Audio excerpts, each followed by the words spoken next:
gamay sa tanan mga higala din ha, maghimo na po tag kinilaw, luya, kamati, sibuyas o pipino.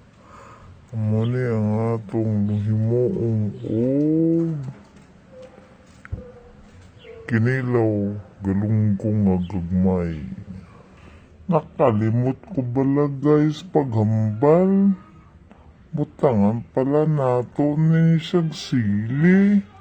Amo gidaw.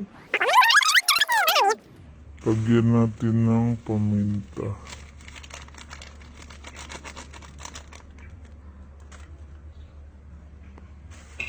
Halo-halo.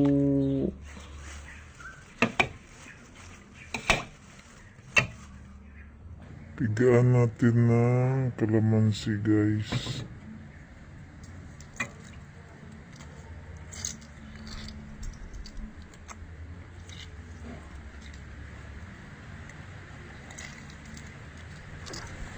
Guys, maayong buntag. So, magluto tag kuan kaning galunggong. Fresh yan nabili ko guys kahit mahal.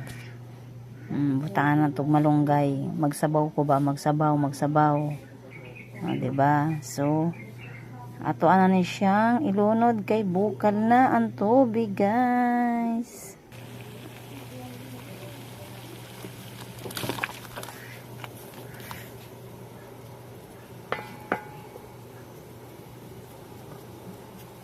Yan, pagkabukal at na po dilunod ang isda.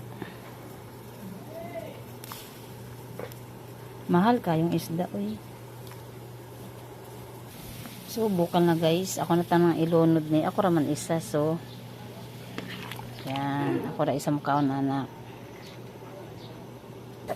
Yan, bukal na guys. Tangtangan na tugkuan kani mga bula-bula. Diba?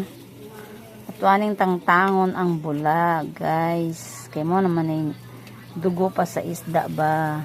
Na pagkalunod, pagkalimpyo. Diba? Laswala sa tag-anig kuan ba?